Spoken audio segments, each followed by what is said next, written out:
Hi everyone, thanks for popping in and seeing what I'm up to. My name is Nikki B and I am so happy you were here with me.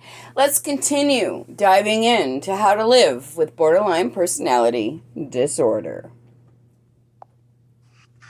Chapter 33, Co-Parenting Borderline Personality Disorder. Co-parenthood is especially a nightmare when it comes to a person with a restricted personality disorder. It's not a perfect situation. Ideally, once you plan to have children, it's best to be sure to stay for the rest of your life with your wife so that kids are raised with both parents in their lives. Nevertheless, this is not the case in this day and age. More and more couples break up and live another, possibly better life. But what if the lonely mom or father wants to stick around and continue to see their kids periodically? So what if they have the above condition known as BPD? This is when problems might occur, and sometimes I'm sure that you'd think it'd be easier to go and live your life elsewhere and leave the children with their own lives. Alright, so what happens when you are living with a dysfunctional, disordered, alien parent holding on? 1.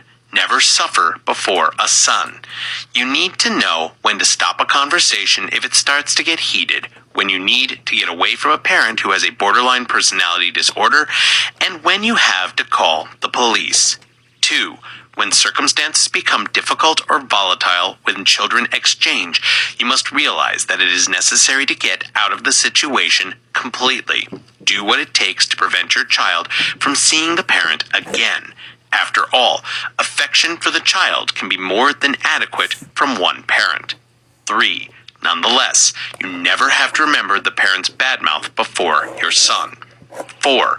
The abdication of the infant by the BPD parent is very likely. Therefore, it is important that you know how to deal with a person with this condition. So this is where I recommend you begin.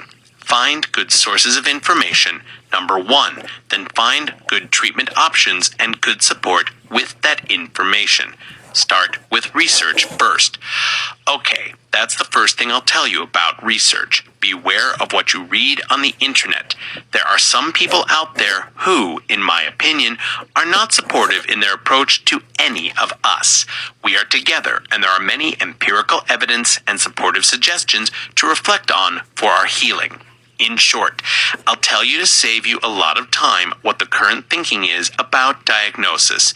Medication is good for some of us and not appropriate for some of us.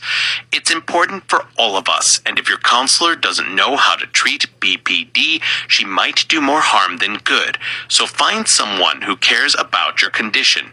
Dialectical behavior therapy DBT skills training can be extremely helpful and incredibly good for all of us.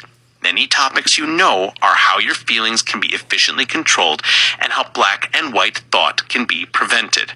Find some support for yourself. The illness typically forces people to become socially isolated and only increases the symptoms. It will be part of your recovery to return to life slowly. Upon learning some basic skills, you can accept and enjoy social interactions once again. The key is to find people who understand and help you wherever you are. The National Mental Illness Association, NAMI, provides support groups for all brain disorders. BPD is a beginner of their illnesses list, so that some chapters can be beneficial rather than others. However, most borderline personality disorder patients are diagnosed with multiple diseases, and NAMI can accommodate a number of disorders. I recommend for your family members the National Education Association for Borderline Personality Disorder, NEA-BPD.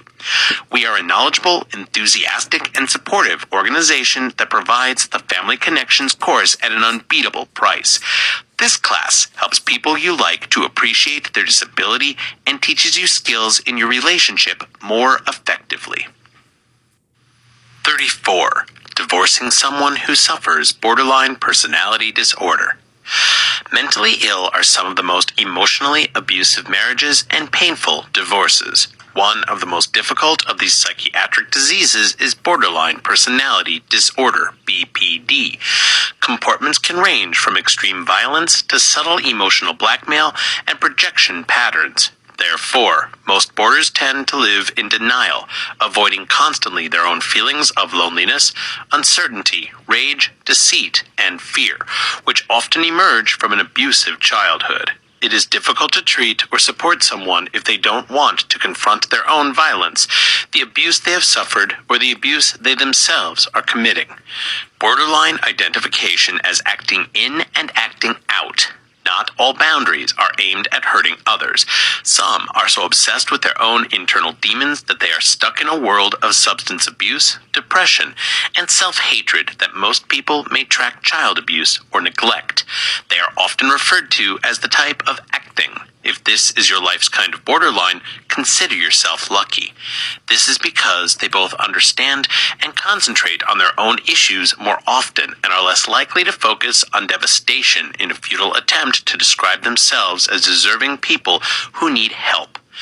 Be mindful that many of the terms about borderlining, if you are in a relationship with a person who has a narcissistic personality disorder, apply equally to narcissists.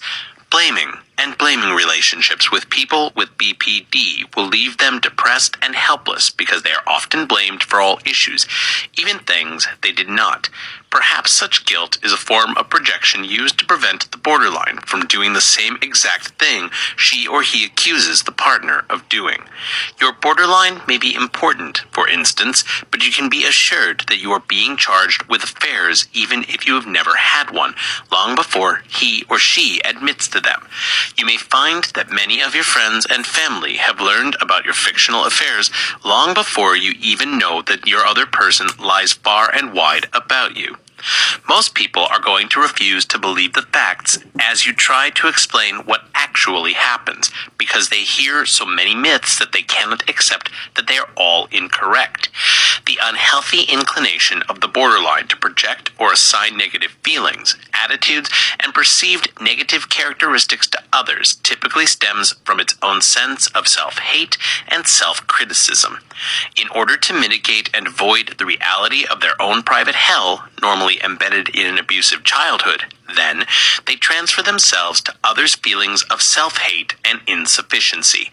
That's why borderlines constantly criticizes you, accuses you of saying or doing something you haven't done or said, and blames you for your problems and misfortune. Borderline predictions can be very destructive, and because most boundaries are unhealthy, conditions can identify and lead to more unnecessary damage and harm in very severe miscarriages that could cost innocent people their jobs, children, and even their lives. Divorce can intensify emotional abuse. Divorce does not necessarily end there when you divorce someone who suffers from BPD. The outcome can be a high-conflict divorce that costs you more than you have agreed, not only for wasteful money and time, but also for extremely deep emotional wounds. The borderline partner is likely to argue with everything and fail to comply with court orders, fair demands, and common sense. She or he also cost a simple settlement of property, drag the legal process away by refusing or resisting compliance with court decrees to return assets, break pension accounts, repay cash, and more. He or she could exploit others by yelling wrongly, telling them that you're stealing a lot of money and have always been dishonest with money when they actually have much higher incomes and savings than you. Once, this kind of behavior is manipulation and a way of manipulating and exploiting you. Borderlines can also mess with your mind and emotions as if it is the early stages of your divorce or separation to try to lure you back into marriage.